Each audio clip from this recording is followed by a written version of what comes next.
Good morning, everyone. This is Patricia with Mental Health Matters, and I'm very excited to announce this morning that you're going to be able to find me on YouTube at A Slice of Peace with Patricia.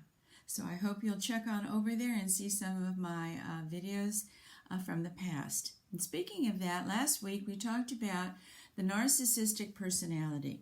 Now remember, this is requiring a medical diagnosis from a clinical psychologist or from a psychiatrist or your primary care physician. And the traits and qualities that we kind of look for underneath this disorder, I went into in great detail at my last video, so please check back there and you'll see exactly the kind of individual we're talking about. It does occur in more men than women, so keep that in mind as I ask the question, are you dating a narcissist? All right, let's take a look at this now.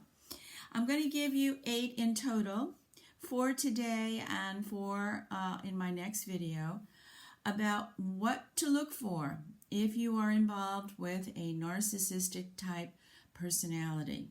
So here we go. Number 1, when you get ready to meet him, you're starting to feel anxious and nervous, and there's tension because you have come to realize that no matter what goes wrong, you always seem to be the one at fault.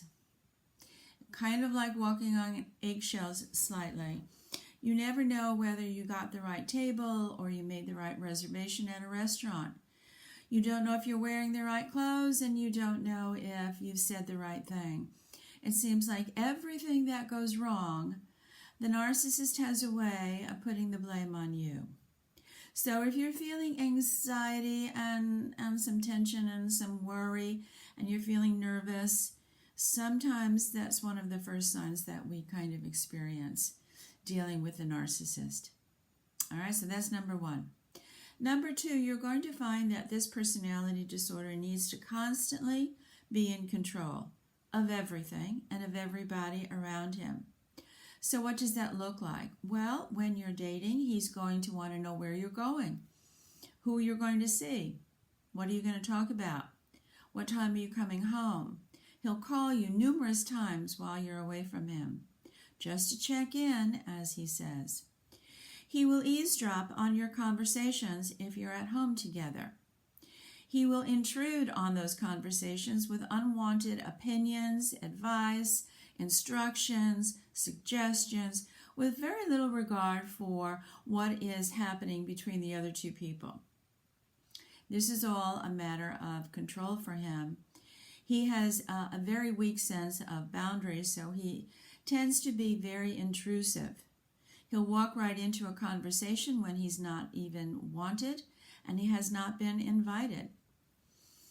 This advice giving goes on all levels, from how to do laundry, to what car to buy, to what vacation to pick, to what blouse to wear. It's endless. All the money issues are concerned with control, so he wants to know what you bought, where you went shopping, and the list goes on. It's a very controlling type of relationship. So when you're starting to feel like you've lost some ground here with your own thinking, your own feelings, and your thoughts, you're right, you have. Some of the ways that a narcissist will also approach someone will say, you know what, don't worry about anything, honey. I'll take care of everything. You don't have to work anymore. I'll provide enough for us. In doing so, you in time realize that you've lost your independence financially and career-wise, because now you are dependent on him, and that's exactly the way he likes it. The third thing that you need to really kind of be aware of is that when mistakes are made or issues come up, he never takes responsibility for anything that has gone wrong. It's always the other guy. It's always, the repairman. It's always the government. It's always the politician. It's always you. He has a very hard time ever saying he's sorry, because he sees himself as perfect and never able to make a mistake.